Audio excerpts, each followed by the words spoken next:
What are all of the things I can do as a new player in Dune Awakening? This is a phenomenal question. I cannot wait to answer. I've done guides like this for most of the games we play, focused on the new player experience. And Dune Awakening is one of those precious gems, a lot like I think most recently something close to this would be like No Man's Sky in terms of like the sheer scope of all of the things that you can do. Um, it's got a little bit of RPG in there. It's got a lot of survival. It's got a lot of crafting. It's got a lot of base building. It's got ground combat. It's got vehicles. It's got air combat and air vehicles and flying and lots and lots and lots of stuff to do. Hundreds of hours of stuff to do before you ever even get to the end game if you are someone who enjoys this type of game. Now, I will say out of the gate that it is a survival game first and foremost. So, if you like survival games, you're going to have a good time with this game. If you happen to like Dune, on top of that, you're going to have an even more time. And if you love Dune but you've never played a survival game, this might be the game that gets you into survival games because this is a fairly well done survival game that just launched. So there's a whole lot of futures still ahead on top of what's already been here created for us to play. So let's start off by just saying that there's lots of stuff to do and then back up from that statement a little bit and go, hey, I'm about to tell you a bunch of stuff, but some of it might be slightly spoilery in the sense that I'm going to open up the quest journal, which is going to show names of quests and things of that nature, and I'm going to open up the map, which is going to show zones and POIs. So if that sort of stuff is spoilery for you and you don't want to be spoiled, then just you've been forewarned. I'm not going to talk about story or anything like that. So I'm not going to spoil story elements, but I do have to open up the map of the journal to show people things. So you've had your warning. If you haven't already done so and you're new here, don't forget to like, subscribe, hit the bell icon so you never miss an update. Daily streams on YouTube and Twitch around 4:35 a.m. Central, and I play a boatload of games. This is the day job, so hopefully we'll see you in the next one as well. In the meantime, there's a Dune Awakening playlist if you want to know more. Let's get into this. So, first and foremost, looking outside of here, go outside my Penta shield. There's a great wide landscape ahead of me, and in terms of what Dune Awakening offers the new player, it is a big, big, big, big, big, big, big, big, big, big, big, big map. And you can see there's lots of POIs. We can scroll in, and there's resources and stuff. So, but let's scroll out and get the bird's eye view. We can go all the way down to the south. I believe there's 10 or 12 zones in this massive map. This is known as Haga Basin, and it's made up of lots of individual areas, like 10 or 12 individual areas. Um, each one of these areas is sort of, don't think of it as level specific, it's tier specific. So you start off down in here in Haga Basin South, that's tier 1, and then Eastern Vermilius Gap is tier 2, Western Vermilius Gap is tier 2, then you get into the Haga Basin, or the Jabal, Ifrit, Al Jub, and Haga Rift. These are tier 3. And then you get into tier 4 and tier 5 areas. The tier 1 through tier 5 um, story, grind, whatever, that whole gameplay loop takes place on this map. And this is depending on your pace of progression. If you're just focused on the story and only building enough of what you need to build base wise to complete story elements and give yourself the proper gear to survive on this map, you're looking at between 80 to 100 hours of base gameplay. It again depends on you. Are you space barring your way through conversations, or are you actually letting the cutscenes play out and watch the amazing voice acting and cutscenes that have been created by the art team? How elaborate are you building your bases? So to put this into perspective, I am closing in on 150 hours, and I have still not finished all of the storylines, but I have built two bases. I've built two mining rigs plus my ornithopter, two bikes, and so I've spent a lot of time doing things that are not necessarily related to the storyline. I will probably get 200 hours of gameplay out of this base map before I'm ever ready for the end game, which is not necessarily for new players, but we will talk about it a little bit further down the pipeline. So it's a big map. There's lots of stuff to do. Um, the survival element is first and foremost. So you're going to be doing a lot of resource harvesting and crafting of items, just like you would in say No Man's Sky, in order to progress the story and to keep yourself alive. You'll start off doing tier 1 gear and armor, and then you'll go into tier 2 weapons and armor, and you can look at that in the research tab over here. It all starts off with the salvaged products, which you could do when you're butt naked, and then you get into copper tier, and then there's the iron tier, then the steel tier, the aluminum tier, drilluminum tier, and finally the plastinium tier, which you don't really have to worry about as a new player. Each tier gets progressively more complex to create the gear that you need, and you'll need to create more and more crafting stations to supply yourself, as well as things like power supplies, power generators, wind turbines, cisterns to hold water. There is a very complex crafting survival gameplay loop here that revolves around crafting lots of different things. And you have the zoom agent, and you're being naughty. Go over there. Bad girl. Um, Now, outside of that, there's also a story here. There's an RPG with full voice acting and cutscenes and some pretty awesome stuff. That is tied to the journey of the game, and there is a story. This is the main story of the game. I have not completed all of these yet. I've completed many of them, but not all of them, as you can see, and there's a lot that I haven't discovered yet. There's a lot of stuff here. There's also contracts, which are sort of like side quests, multiple steps, as you can see over there on the right. Many of these can take several hours. Some can take more than several hours.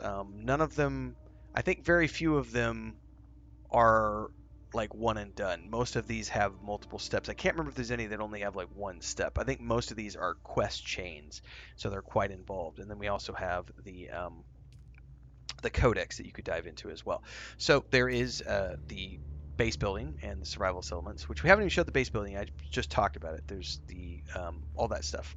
So coming in here, like here's my sand bike, and then I have my buggy, my mining buggy, and these are all these machines that I use to craft the things that I need, and these are all like the tier 3 and tier 4 things. I haven't gotten to tier 5 yet with this character. I'm about ready to make that transition. And upstairs here, I've got a bunch of storage chests and more generators.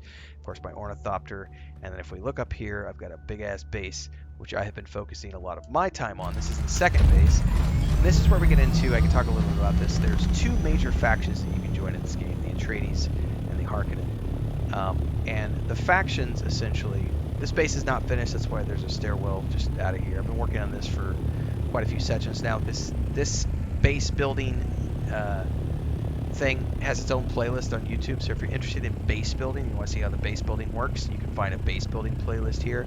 And I'm building an Atreides faction structure, meaning that I have earned rank 5 faction in the game with the Atreides faction. I have purchased the building sets to build things with the Atreides building sets. I also have all the interior decorations and everything else. And also I have the Atreides skins or variants for my buggy and my bike. I do not have the skin variant for the ornithopter yet because I got to save up a little more money because it was expensive. I'm getting close though. It was like 60 grand, and I think I'm almost to 60 grand again. All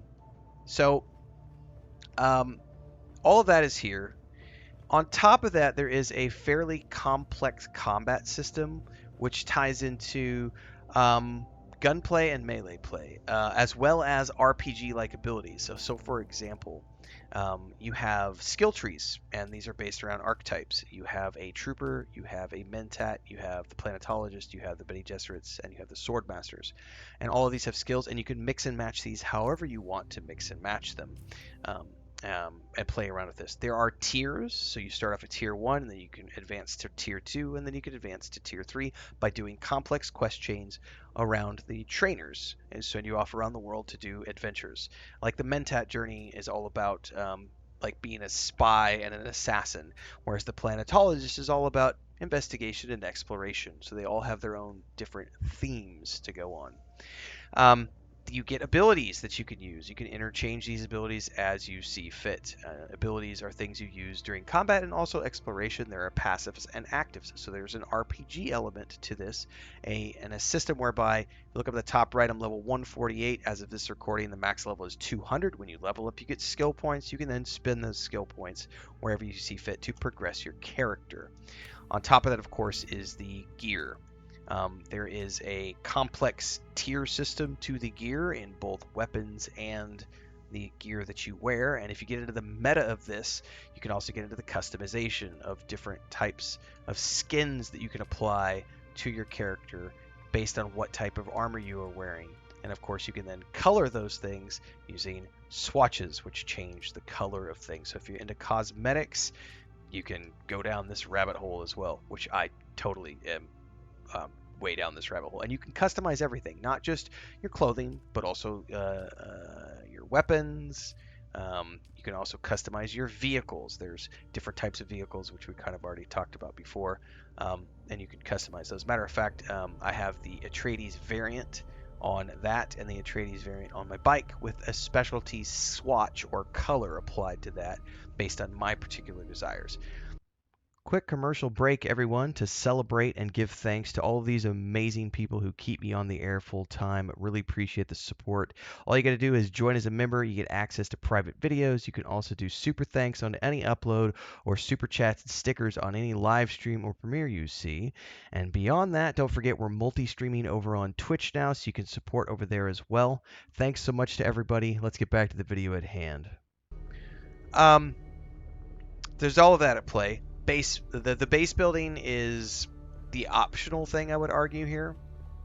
In terms of the main story is going to have you make a bike. The main story is going to have you make a buggy. The main story is going to have you craft an ornithopter to get around the map. And the main story is going to have you going around and doing quests and going down and doing what are called Imperial testing stations, which are like dungeons, and also some shipwrecks, which are a little bit unique in that the majority of this map, as you can see here, is a PvE map and 100% soloable, by the way. I have done, like I said, close to 150 hours, 100% solo, but it does have a multiplayer background, so you can play with other friends if you want, kind of like in Shrouded or No Man's Sky or any of these, like Valheim or Minecraft. You can play the survival game if you want, but it also has a multiplayer component. And then if you want to, like these shipwrecks, these are PvP areas where if you go in there, it's sort of like it can be player versus player. I'm 150 hours in. I've never seen another player in any of these shipwrecks. Not to say they don't exist, but I've never seen anybody in there. Um, it's it's just is what it is, and you don't really have to go in there other than for I think the faction quest lines will take you into some shipwrecks. At least the Atreides faction did, and they were I think it was two quests that sent me in, maybe three quests that sent me in. I take that back. My also my Mentat questline has me going into one as well, but they're fun little points of interest on an otherwise massive map that is purely PvE. Um, you can have up to 3 main bases and as many simple bases as you want. So there's 2 different tiers of bases. There's like the tier 1 base, you can have as many of those as you want, and then there's tier 2 bases of which you can have up to 3. The land claim is like a basic square, but that you can add to that. There is a complex tax system in the game based on the book lore, so you owe taxes to the Imperium. And you do have to keep generators going to keep the shields up on your bases, to keep the sandstorms from deteriorating your bases. You got to keep your vehicles safe in those bases or in garages to keep the storms from damaging things. So there is an active management to this game. You can't just walk away. If you are going to go away for a few days or even a few weeks, you just need to remember to preload your power generators. You can load up to 3 weeks as of right now. You can load up to 3 weeks of fuel cells in your generators to keep the shields up. And then after that, the shields will come down, and when the storms come through, um, they eventually will wear it down slowly over time, and it will eventually disappear off the map. And if you don't pay your taxes, you also will find yourself locked out of things. So there is an active management aspect of this if you're going to be coming in this as a new player as well. So there is a lot of stuff to do, whether it's pursuing quest lines. Kitty cat, she's got the zoomies right now. She's being crazy.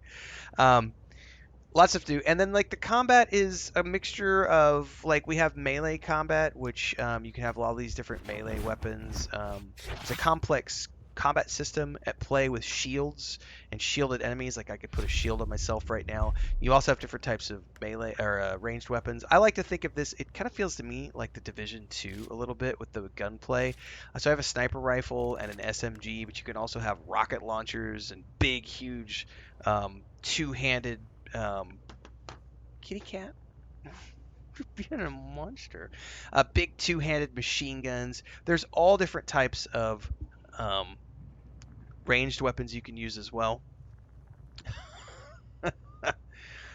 And so there's just a ton of stuff to do when it comes down to it. And like I said, for the new players, you can expect. By the way, I love this weapon. Yeah, I love my SMG.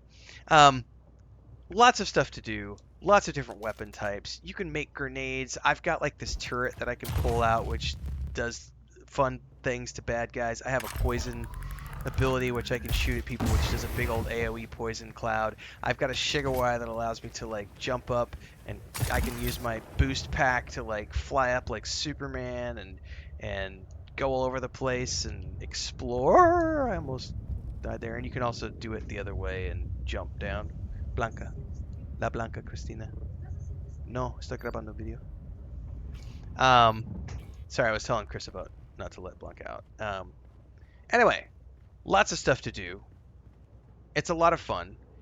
If you're just getting going as a new player, like I said, you could expect 80 to 100 hours of base gameplay without even getting into the base building. But then if you want to get into the base building, you can expect 150 to 2 hours of gameplay before you ever even get to the end game, which revolves around something called the Lands Rad, which we'll be talking about in other videos. I already have some videos recorded. We have other videos forthcoming.